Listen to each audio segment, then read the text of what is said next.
talk about this? Do we need a remote participation confirmation today? We don't, because there are no board members participating. It only applies to board members. Yeah. Okay. I will call this meeting of the JMRL Board Policy Committee to order. And the first thing on the table is the Policy 5.1 meeting in conference rooms. So we've worked on this for, I think, 2 meetings, or maybe 3 with a little super brief preview. And we proceeded by kind of identifying bullet points that we'd like to see covered. I know staff had a lot of kind of input because this really intersects with some of the more day-to-day operational stuff. And in fact, we took, I think, a lot of the procedural portions and moved those into out of policy into procedure. So that's where we landed. David, do you want to, so the blue is the latest. Yeah, can you walk us through what we're. Sure. So we got red, blue, and black. Yeah, it's very confusing here. Everything in black and red at the top here is what you looked at 2 months ago. Blue is a reworking of that based on some feedback that this committee gave in June. Basically, the feedback that we had at that time was that we needed better definitions of the types of rooms that we had right at the top here. So I tried to, this is my attempt to wordsmith that. But in doing so, it also removed some of the bullet points that we had laid out before, because it seemed like a good place to say, okay, this is a meeting room only thing, and this is a conference room and privacy pod thing. So the only other changes besides the kind of replacing this whole first 2 paragraphs with what's in blue here, we're removing a few of the all meeting room events must be free and open to the public, because that's included in the meeting room kind of definition at the top there. And removing, we had Martha's good suggestion in June was to say every time meeting rooms, conference rooms, or privacy pods. And because we defined them in the top, we just removed that and went through and changed them all to rooms. So structurally, there's a little bit of difference. The main thing that's different from what you reviewed 2 months ago is the intro, and that's the only part I think we have to hash out and decide whether or not it's ready for the full board. The full board's handouts did include this blue revision here, just in case we were ready for that to be read today. But I noticed that somebody put a note in earlier today. Yeah, I'm ambivalent about my note. What was it? I can't. Just like individual or group rooms in that first sentence. Yes. Sounds odd to me, and I was thinking if you change that to like gathering spaces, and then the next sentence, these rooms are intended, blah blah blah. But I don't know. It just sounds better as you're thinking. That's my only, Yeah, I agree. Should we make that change? Gathering space. Gathering spaces or spaces for gathering. The Jefferson Madison Regional Library offers several options for members of the public seeking individual or group. Space. Yeah. Well, I would not put more words in there.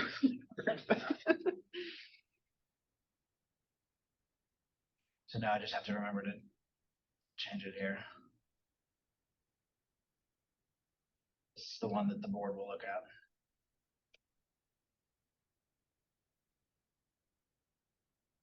Like that it's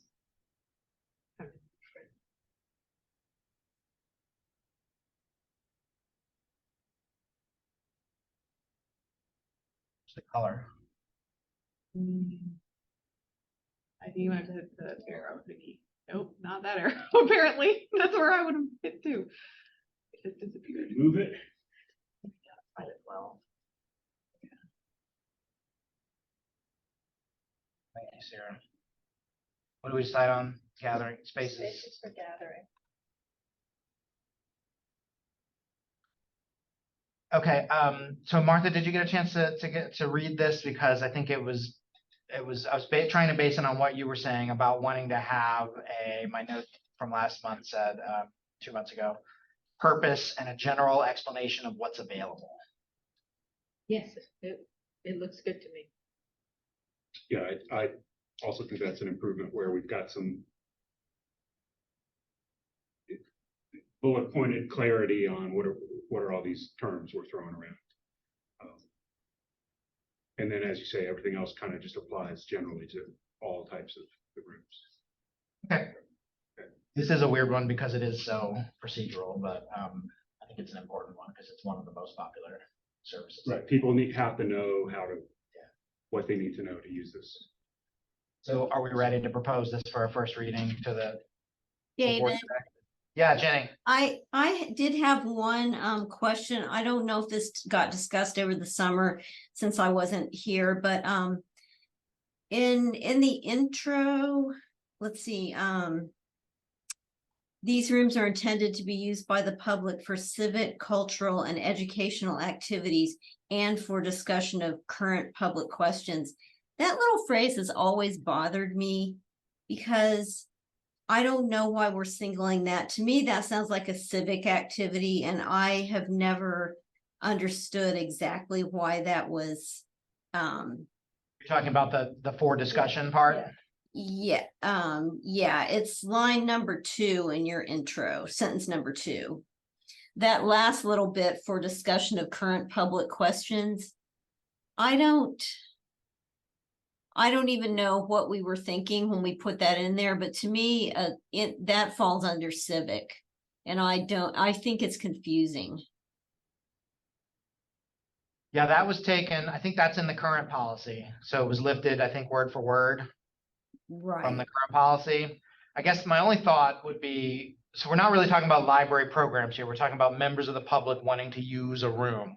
And they might think of civic as being like my Rotary Club, my civic organization. And I think this opens it up a little bit to say they could have, I want to have a discussion about, space travel or whatever it might be. So I think I agree with you, but I think that's just trying to think about why we would have done that, 10 plus years ago.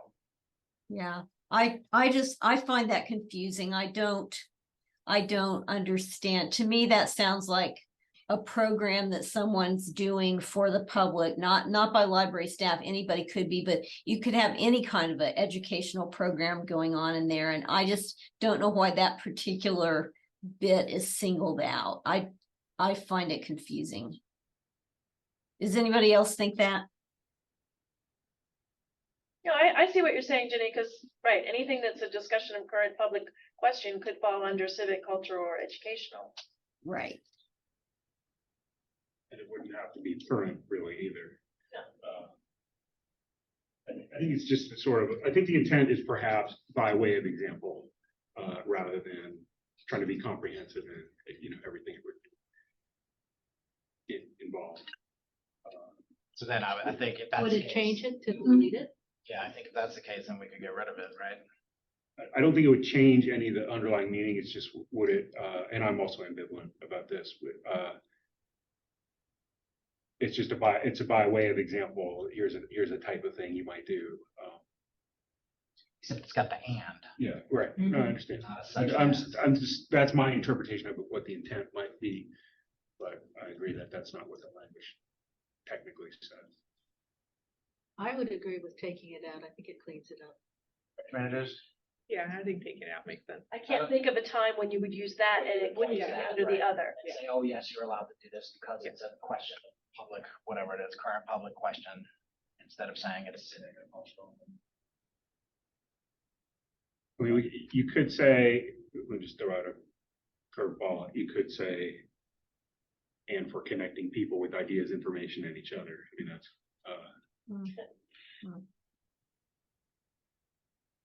I mean, that's the spirit. I always like it. Yeah, I mean, I think that's the spirit of what that phrase is. But if it's just a question of is shorter better, or is sort of more. And if you add our tagline, now parties falls into that, which we don't have social gatherings in our meeting rooms. We explicitly say you can't have social gatherings Right. in there. In the bullet But point. if people don't get all the way down to the end of the policy. Are you saying somebody's not going to spend time to read this whole thing that we spent 3 months working on? I'm saying they might not, David. Right, let's strike it. I think that makes sense. Thank you, Jenny. Yeah. All right, so we got to find that here for the board too.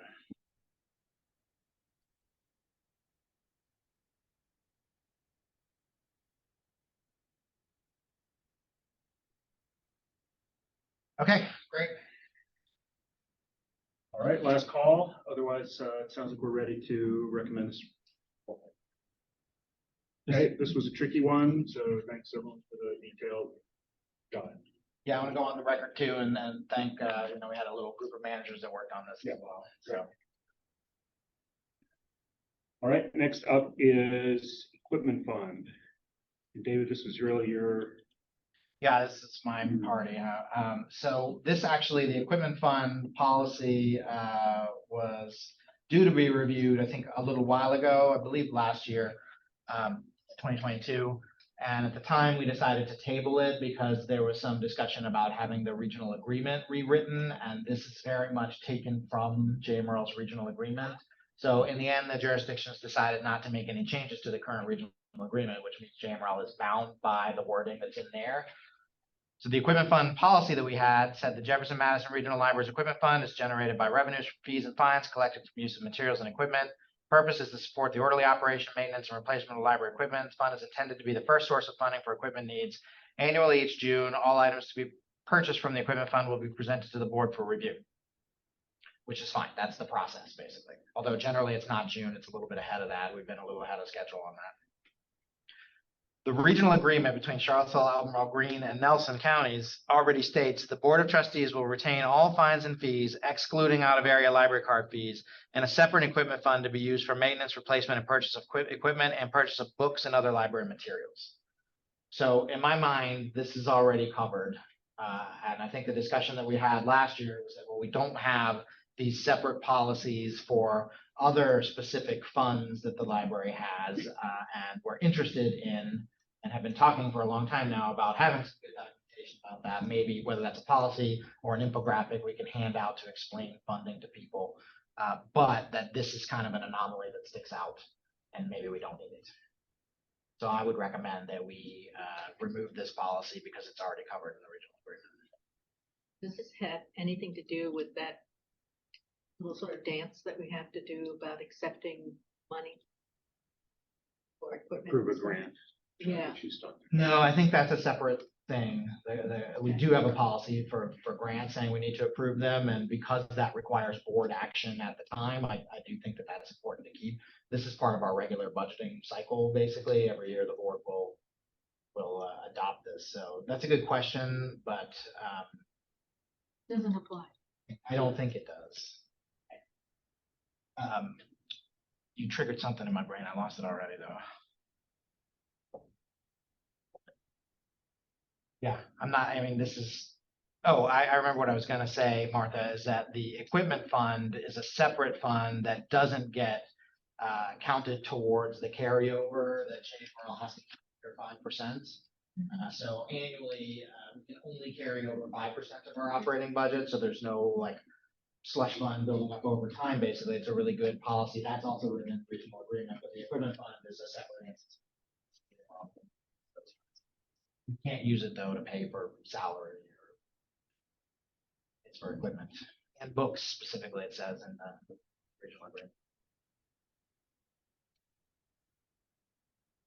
So I'm comfortable with that. It wouldn't break my heart if somebody said, oh no, we need to keep it. The only thing I would suggest if we needed to keep it was maybe say, instead of each June, each spring, summer, or something like that, or by the end of the fiscal year. I don't see any need to keep it. It's never going to supersede what's in the original agreement, basically. Right, it could have a communication function because somebody might read this instead of the regional agreement. To me, just reading it, it also kind of, I wonder, it's slightly different in a sense. The regional agreement says, I'm rephrasing some things. If you get some fines and fees, then you put them in the equipment fund. This one, the text here, the policy says you're going to have an equipment fund and it's funded by these fines and fees. And the small distinction there is if you move away from fines and fees, then it's kind of in conflict here. Yeah, it's just technical. But yeah, I don't think. No, I don't see it. I'm just trying to talk. work myself through, Yeah, what are the on possible, that, right, what are the so possible things that we might need to hear in a policy to talk about. It's just to ensure we were doing something that we might not do otherwise, I think is one of the types of functions. And so I kind of don't see that happening. So the regional agreement says if you've got fines and fees, they have to go in here. Right. Yeah. And if there were no fines and fees, then presumably eventually there would be no equipment fund, which would be a regional discussion, or we'd have to figure out another way to fund it, which is what we've been talking about for a long time. So we would Correct. still have an equipment fund, but it wouldn't be funded by fines and fees. But I don't think that conflicts with this because it would technically kind of conflict with the policy because it says your equipment fund is generated by the revenue, by fines and fees. So if you don't have fines and fees, I think in that case, if you don't have fines and fees, now you got to do something else. And so in that sense, I prefer the regional agreements, where it gives more flexibility. That's kind of what I'm talking through is the flexibility issue. Yeah, okay. I'm happy to recommend deprecation. Just to get, it's something that doesn't need to be a policy that we're communicating. What are the purposes? Board is communicating to staff or operations, you got to do it this way. You got to do this, you got to do it this way. I don't see that. We need that detail in this case. You have a structure in place and it's working, and if there was some reason to do something differently, there would be reason.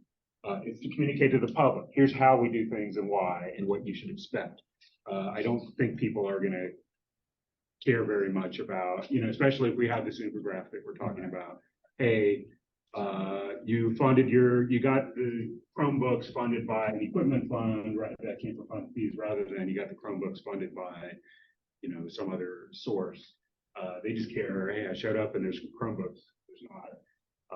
And you're providing me with the library service. So just talking through it from that standpoint and overthinking it as I'm thinking about it here.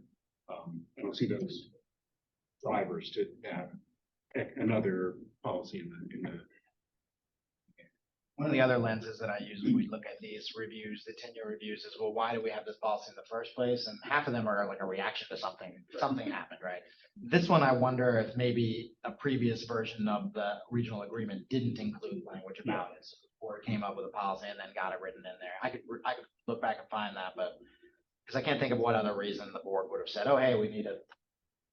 I mean, it's probably 30 to 40 years old. It says 1990. So, going back a ways. So that would be a fun research project. I wouldn't be surprised if the regional agreement of 1990 didn't mention an equipment fund, but we had been doing it that way, and so it got codified in the board's end, and then they had it codified by the regions. Okay. So last call here. It sounds like we're able to recommend deprecation of this policy. Okay, so now that gives us a little time, which is great, to talk into signage and really think about it for real. And what we had asked at the last meeting and with some follow-ups is David started a shared document I'd like to proceed by. I found over time it's useful just to think about the concepts and the bullet points. Here's what we want in general this policy to accomplish, and then we can start worrying about wordsmithing. Otherwise, you get lost in some weeds, I feel like. So we're at that stage right now. What's the point of a signage policy, and what are the types of things we would want it to accomplish? My question is, have there been any problems with the current policy? Have there been problems that have come forward or concerns with the current policy? I found one little edge case that perked my antennas a little bit that we might with as an example. But it's there's that, and I think that's a useful question to ask in each frame. But there's one other thing I always ask is there a way to make this more useful and functional? Well, since we look at it every 10 years, one direction I'm thinking about this is a lot of this really instructions for staff procedurally. You're going to have a sign and it's going to be this big, all this stuff about it. And that's not the stuff that the public needs to know about how to use the library and what can I expect. from my library experience. I think if I were wordsmithing, a lot of this looks like a procedure document to me. And it's going to be a lot kind of more higher level principles. But here's what you can expect to see in the library in terms of the messaging that you encounter.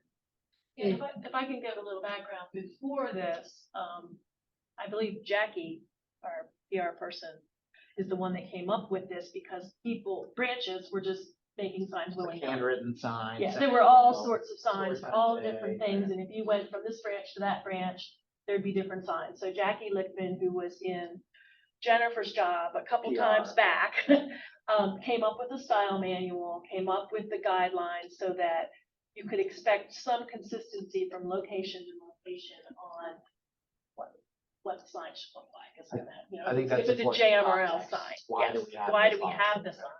What is the policy?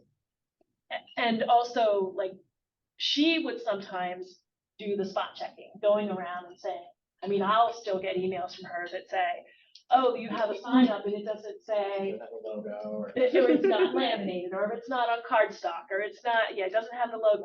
So Or is it obsolete? It would be. exactly. So that's where it came from, was to kind of get standardization and some principles in place. But I agree, a lot of this is procedural, because at that time, that's what she was really trying to standardize, is some of that.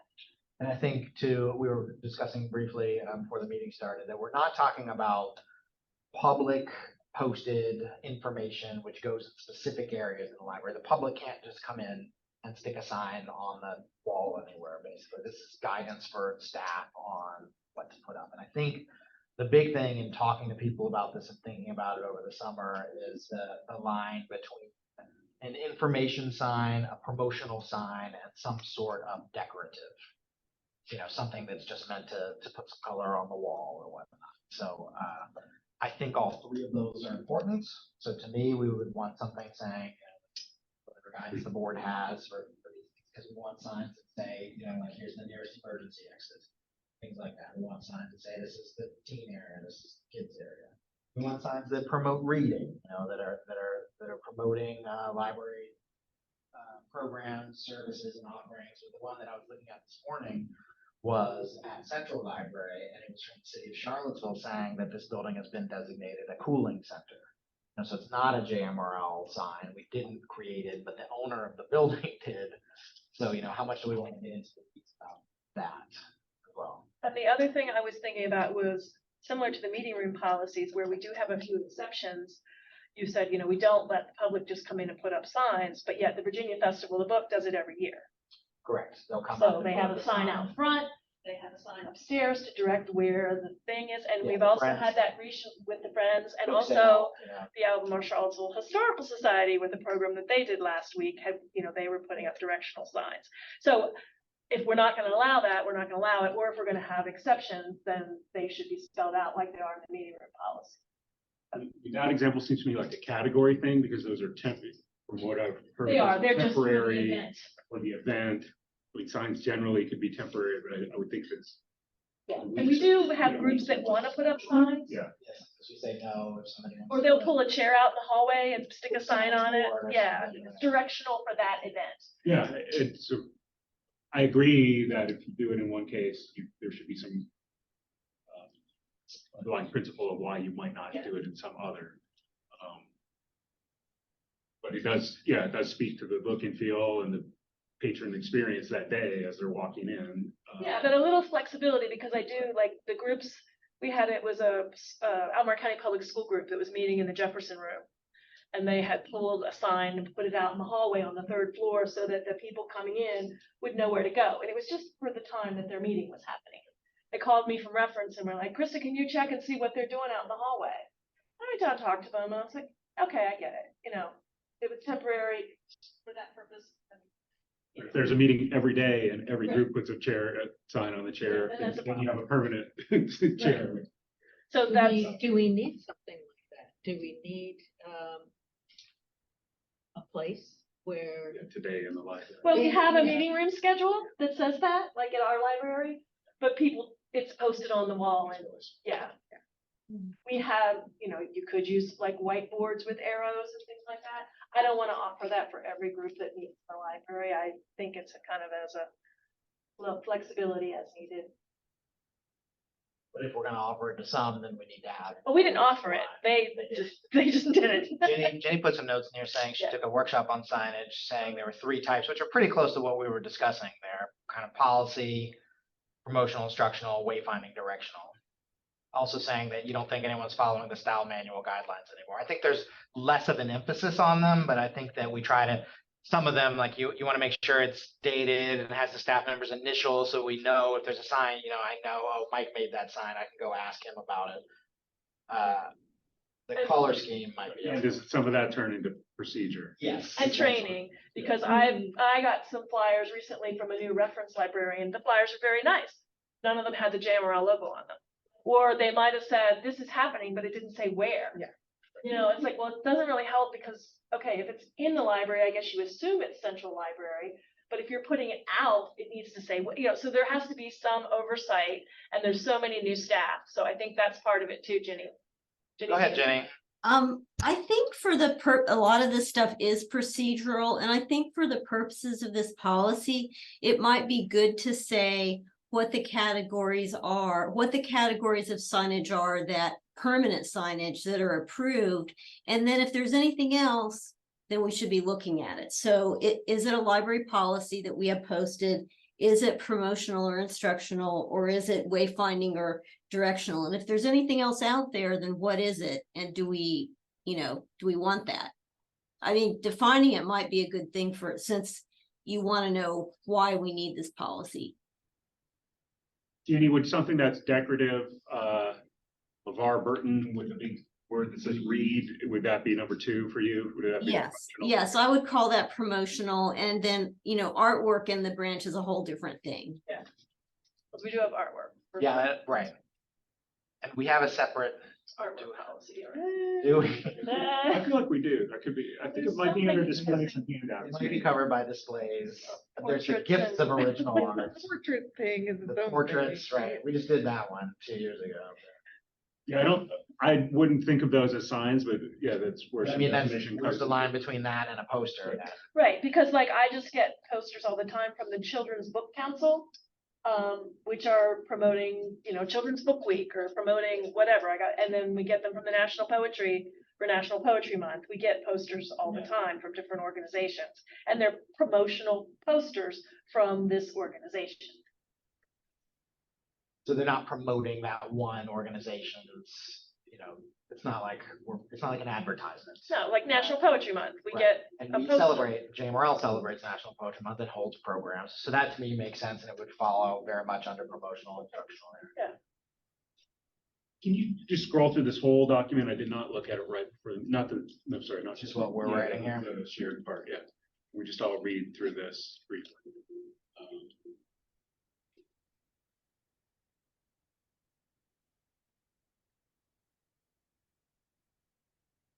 Last one is the. Krista's reading, I just added that when we were talking about it, yeah. based on Krista. And then Jenny just added these ones here, and then stuff about the style guide. Jenny, what was in the workshop, you've written the 3 types, but what were their overall takeaways? Well, I mean, I personally think with this policy, if you don't define what you mean by library signage, then library signage could be anything that a library staff person feels authorized to stick up in their building, whether they consulted with the branch manager or with the board, like, I really think this policy needs a definition. It has some guidelines, like it should be clear, neat, professional, not handwritten, etc. That's fine. But I think you have to say what you mean by signage, because I also I like the part at the end, signage by the public, because the public does sometimes. I one time had the entire front of the library building had those little stick in the ground type signs about the water authority here in Green, and there was a whole campaign going on about that, and they had plastered the whole front of our building in the flower beds with these signs, and I just went right out and took them out. And, Right. and I got a call from the Greene County administration, someone had complained to them. And I could refer to this policy and I said, the public is not authorized to put signs up in front of our building. And so there's interior and exterior too. Is Yes. something to keep in mind. Right. That has come up occasionally. At Central, people will stick something in the ground outside. Yeah, we had We had somebody that- put up a whole display. Right, remember the green granny or whatever? Yeah, so, right, we need to mention We had to ask them. exterior. And we told them to move it to the park. And people do put up political candidate signs on our property sometimes. We had a little kerfluffle about that at Green once. So here you get into, like, once you start talking about the exterior of the building, we get into, I think, stickier grounds about what's a limited public forum, legal grounds about what, especially when a few of our buildings are shared use facilities and none of our buildings are owned by JMRL. So I just think that we would want to make sure we run this by our legal counsel whenever we get in there. The other thing that happens a lot are signs that go with displays, which would be promotional. Like right now, someone has a display down the lower level. Last week it was about soccer, women's soccer, or about the dog days of summer, and it's a dog books display because it's about the dog. And they have a sign in a little plastic holder that kind of explains what the display is. So is that a sign? The public? It's staff have done it. To do a little display. Yeah, Okay. yeah. But again, it's I would It's consider that part promotional. of that display to be covered by the display. display policy. As long as it's within proximity and clearly aligned, this goes with this. Yeah. We've already got a thorough display policy. Yeah. You're not talking about the free speech display, No, which has its own, it Right. says it has to have that signage. Right. With everyone. Okay. Yeah, I think in general, Ginny, this was kind of my thinking, maybe not those exact three categories, but something like the policy would be like, here's why, here's what the library would put up on the wall. I guess to me, the sticking point is going to be art, poster, decorational type things like the Reed poster. I would consider the Reed poster to be, supporting the mission of the library, basically. But, they could be dicier. I could buy something from the ALA. We've got Banned Books Week coming up that somebody would not agree with the statement that the poster puts up, right? So I wouldn't want to tell staff not to put that up, coming from the professional organization, supporting the right to read, all those things, but not every member of the public is going to appreciate it. Right, but it does Right. promotes our collection and it promotes our Right. services. So I think banned books display signage would definitely be included in promotional. Yeah, I agree. The point I think I was making or trying to make was that that I think would be covered by whatever iteration probably of a policy we end up with, but it still might leave room for people to like.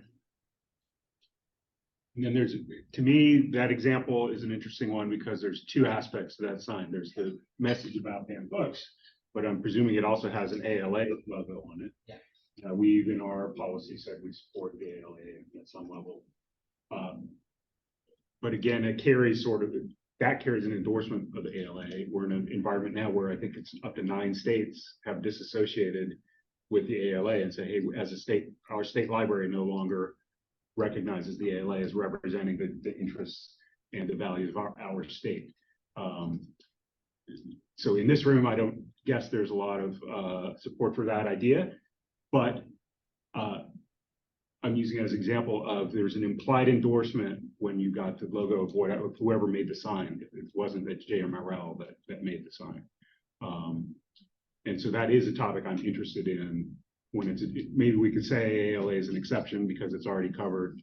We've agreed that ALA is something we support, but there are other local organizations then where we've got logos, and that raises the question to me: are we implying an endorsement of that organization? And that is the edge case, Martha, that I sort of noticed in one of our buildings.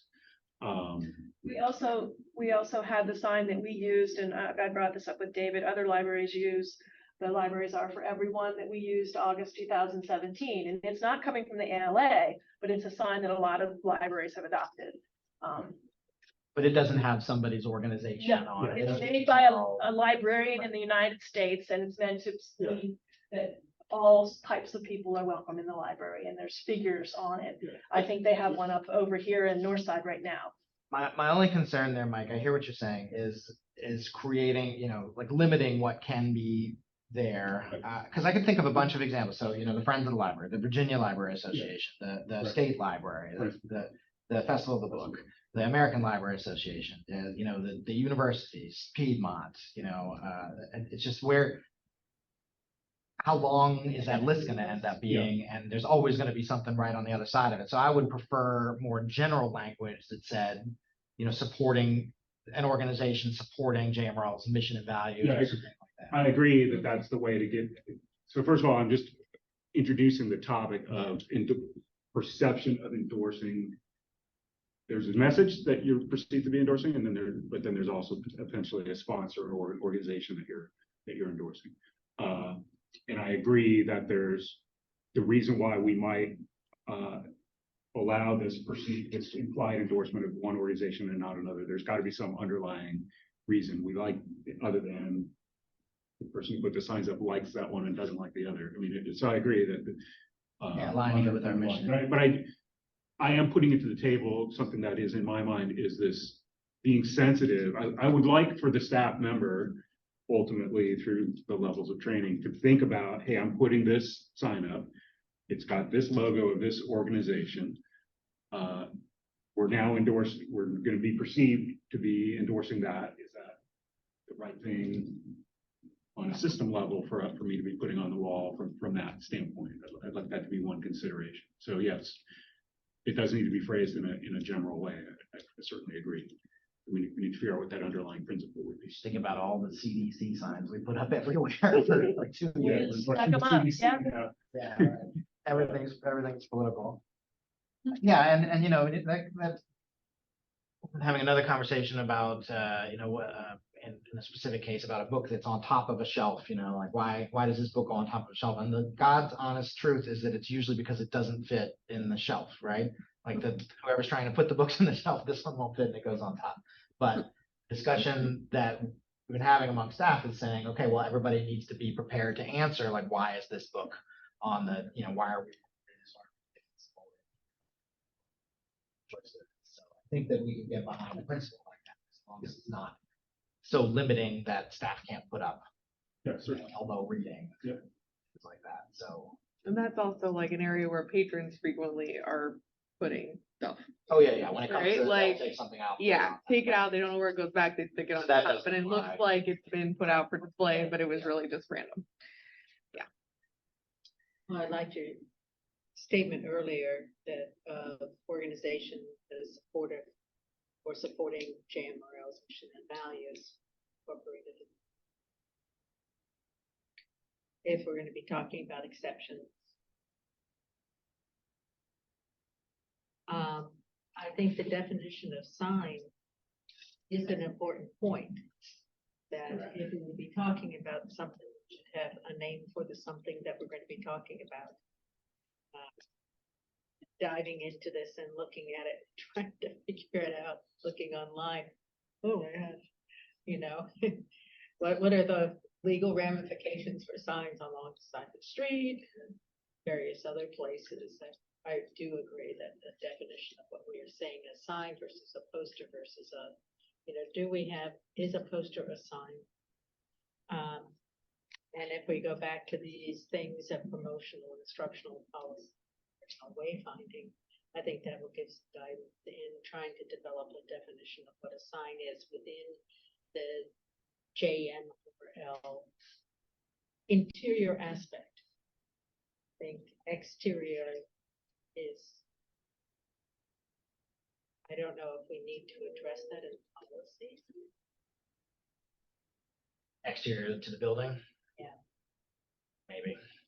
I am concerned about. No, the Ginny public gave an forum. example of why Yeah. she needed that. Yeah, she didn't have something. Maybe that's part of the patron experience. They're walking into the building and they're Seeing a sign. to me,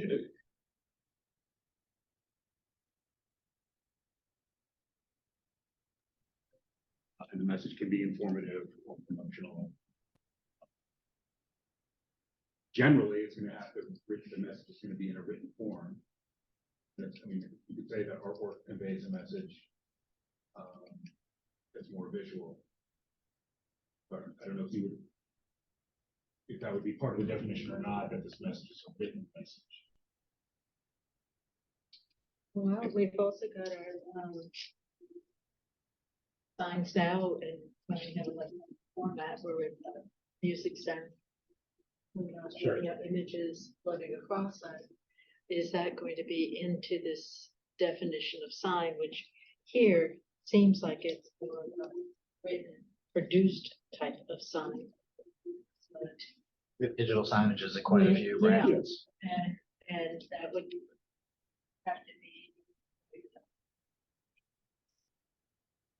I think there's a line here too that kind of Jenny hinted at, which is making sure that there's some, ultimately I'm responsible for, what the public perceives as being, what JMRL is putting out into the world. But like if something happens at Gordon and had to do with a sign at Gordon, the first person that I'm going to ask about it is going to be Camille.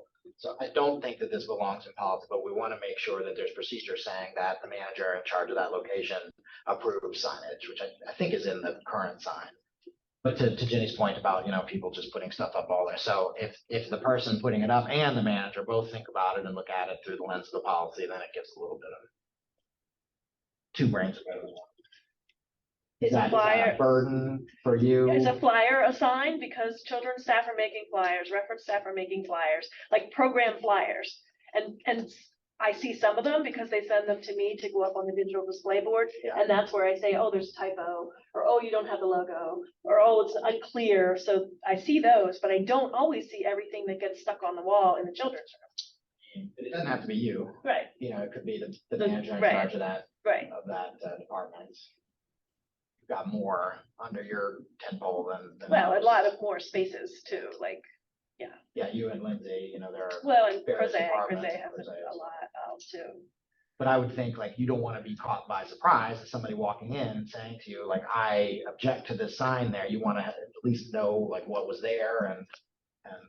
Yeah, like a sign Have some was recently idea. put up in the young adult area, it's a poster, but like I saw it after it was on the wall. It's not like someone checked with me and said, oh, can I put this sign up?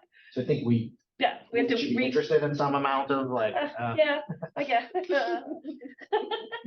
Again, to me, that these sound like very useful considerations, but it sounds like procedure. Yeah, not policy. Yeah. Absolutely. I think we would, to me, at the high level, we might land on something like,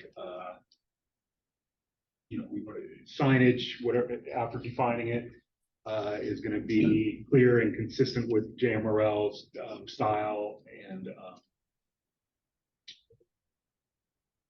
convey professional impressions of the library, that sort of thing. And then in the procedure, then it says, well, convey professional impressions means you gotta follow the style guide, okay? And in order to have a system that ensures that outcome every time, we're gonna say, you gotta get your sign approved by the supervisor or your next. Procedure for approval. Yeah, but again, I don't think we need to tell the public that. The children's specialist talk to the children's librarian, and the children's librarian talk to the department head. So Oh, wait a second, I think the public needs to know every single yeah, well, thing. they do have, it is a public record, but it's not something we're gonna put in front of them in our policy.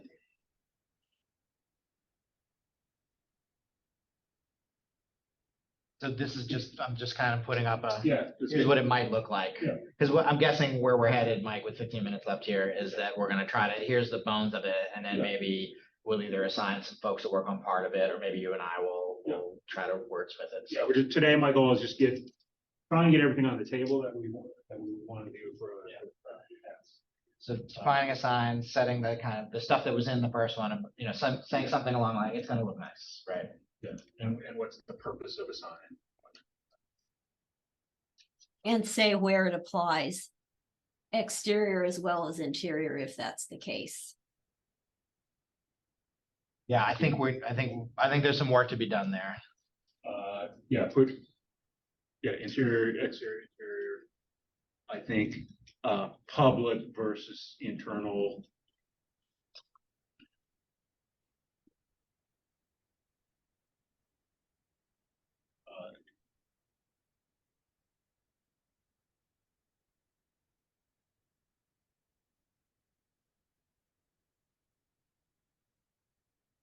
And then just general boundaries. So the boundaries might be,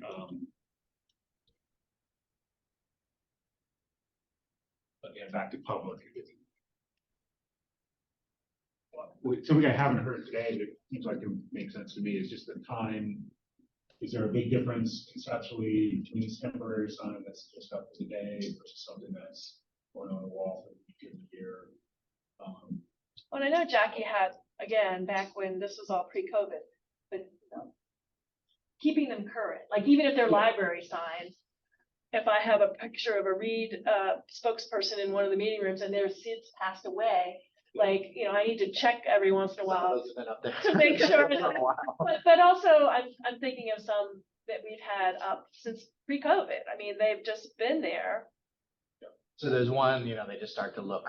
Yeah, ratty, yeah. right? And two, just updating them for information and for, if things have changed.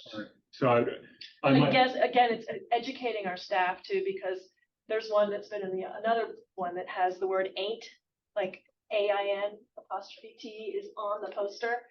And it's always, and I'm the branch manager, right? So I should be able to say it. But it's promotional. It's promotional. It's like a logo or a slogan. I think it's in the young adult area, something about reading. But they use the word ain't, and it's always bothered me, so I should probably just Go on the record as saying I don't have a problem with the word ain't. Well, and it's been there a while too, so it's yeah. Well, I think that's a good point. Yeah, it's And kind of it's currency also or procedural stuff with some guidelines here saying keep them current. that might be a concept I would introduce in the kind of the first level. Well, that brings up first a whole topics. discussion about language and that could be cultural and and the cultural aspects of language Yeah. and whether or not we're supporting everyone.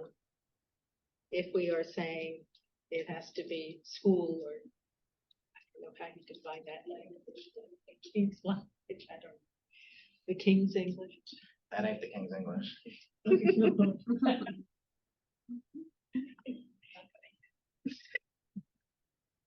Mike, you were gonna suggest maybe these belong with the, No, I think the boundaries is good as a just general catch-all. I was gonna say in number one, I might put currency and current and relevant, something like that.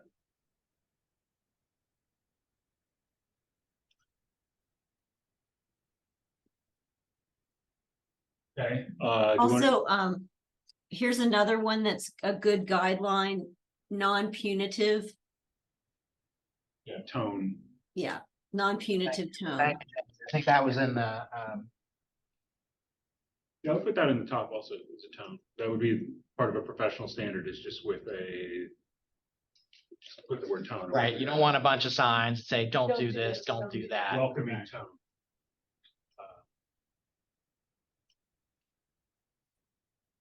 Was that addressed in the current one?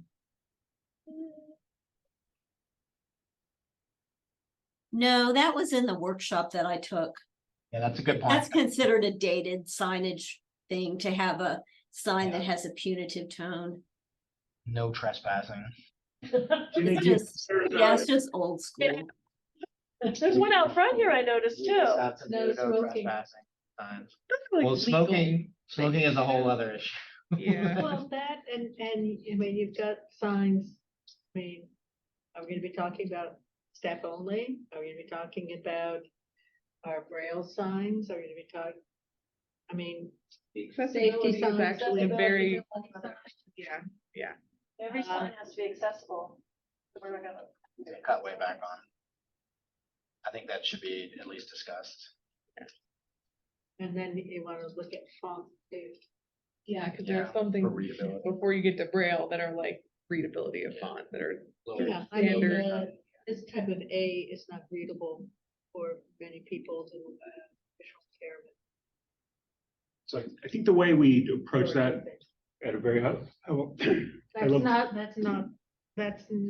a this level type of thing. That is a, well, it could be in the following sense, website, we had a similar conversation. That's right. And we ended up saying, you should give consideration to these issues. And I think that would be appropriate at this level. Hey, we'd like you. It's, as you say, if we spell out here, you have to meet ISO standard, XYZ, you might be. I don't think it's a policy thing. I think it is at a staff level, and I think that our mission and values and everything kind of cover that. That's a good point. Okay, we'll consider that though, whether or not to be in there. What else?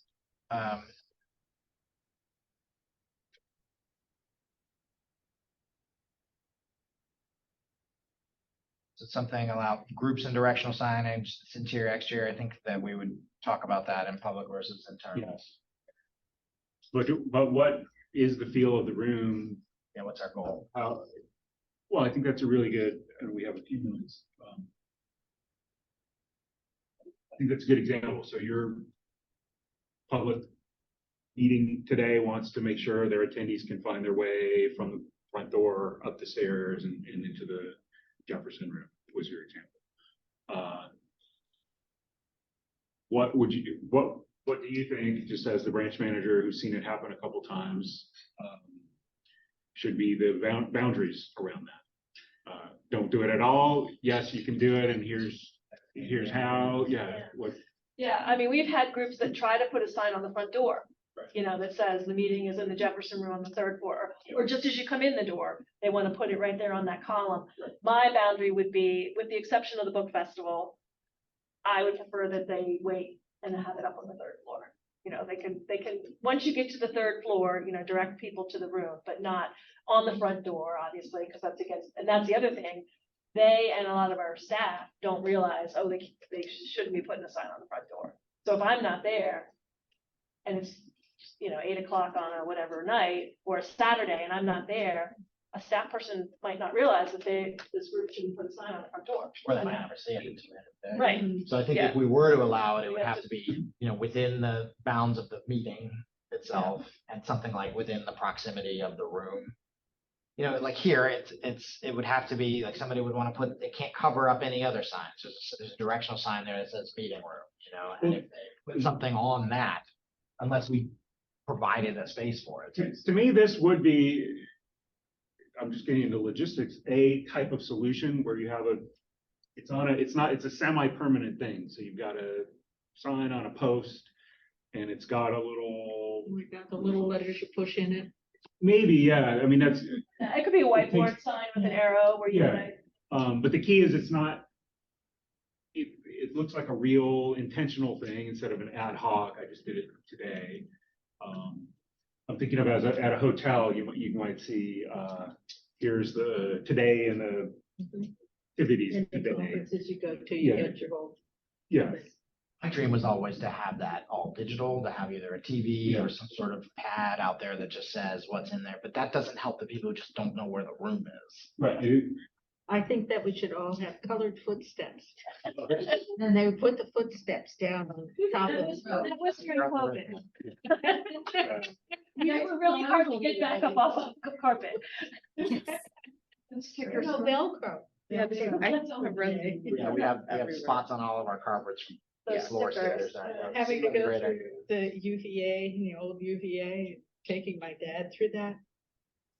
They should have colored stripes on the wall. Follow the blue stripe, follow the red stripe.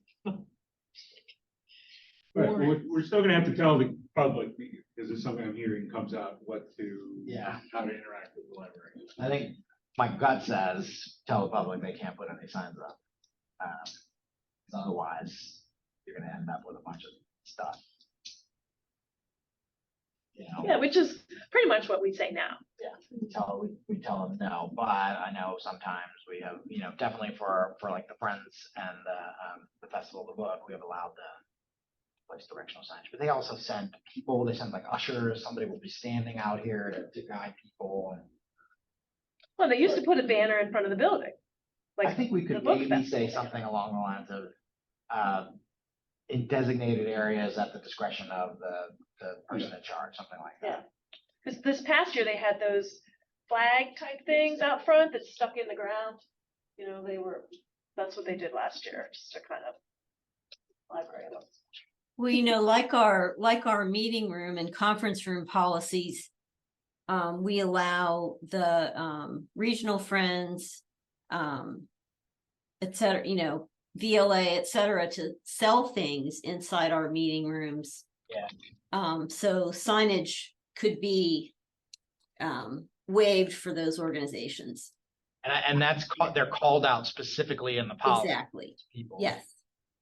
That's an option. I think that's kind of I was thinking about that when we were talking about like whose logo is on things or whatnot, not wanting to get into a big list there, but this is a different thing. I think I take your point. Could that be that, a group could apply for an exception?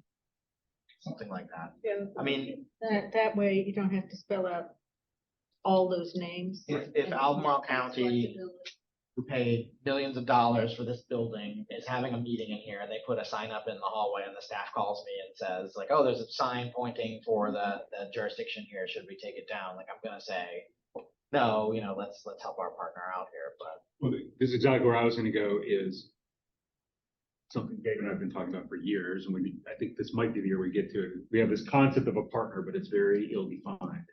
So, if and when that might be a place. We're struggling with defining Yeah. something. And now we should form, Yeah. yeah. but just because someone feels that a partnership formed, does that mean that they are a partner?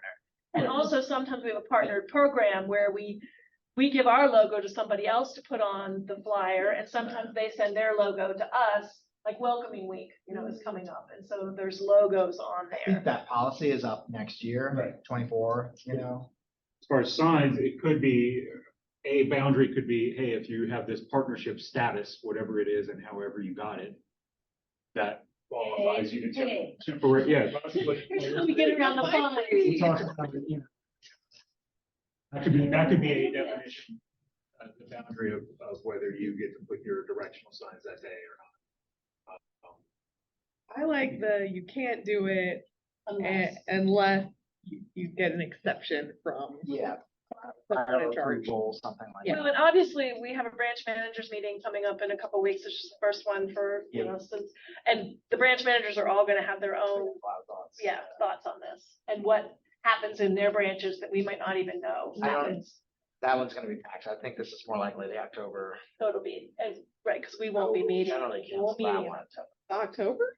Yeah, because of branch also training day, because it would be the day after that. I do think that this should go, but one, when we've got a draft that this group is happy with, our legal counsel to look at it, but also our managers, because this is something that they have to deal with on it. Yeah, absolutely. Good. Do we have enough? I mean, maybe have 5 minutes left right now. Do we have enough to kind of start revising this into maybe at least an outline? Or Yep. Substance. Yeah, I would love to, by the time we get back together, this group in 2 months, that we would have a draft of some sort that we could actually do some wordsmithing off of. So I would appreciate anybody's thoughts on this. Well, thank you all for Well, doing that, but Also, we could look at some other yeah, we can peer move on. libraries. Yeah. I was interested in the workshop that Jenny was mentioning. Jenny, do you think there was a recording of that, or was it I'll have to look and see where I took that. It was, it was a niche academy.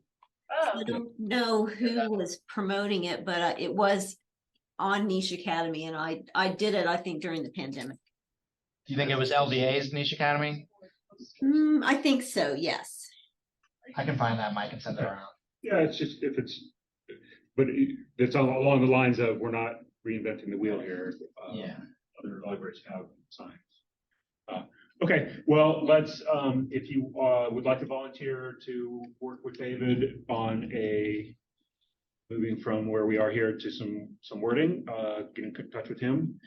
And I think It would be really useful if people could identify other ones that they've seen that they think have elements that we're looking for, even if just doing that would be useful. let's put those on the same, everyone has a link to the share document. Maybe David make just a headline, a category for that right now at the bottom. public libraries. Your example, Is And- that date? This will be whatever the board meeting date is. Meeting will be, I think it's the 23rd, the fourth Monday is the 23rd, but it's just the 30th. It'll be the 23rd Of October. of October, yeah, sorry, for the policy committee meeting. I briefly looked and did not see a lot of other signage policies in some places. We generally look, peer libraries throughout the state. I didn't see as many as I was expecting. All right, so that's our homework. Volunteers requested. And otherwise, if you're doing, the volunteer could be at a wording level, but it could also just be at a research level. And this is a place to share your research findings with the group. So, okay, I think it's some good progress though, and allows us to get some of these topics onto the table. All right, anything else for today's policy committee? All right, we will adjourn then and rejoin the main event here in 10 minutes or so.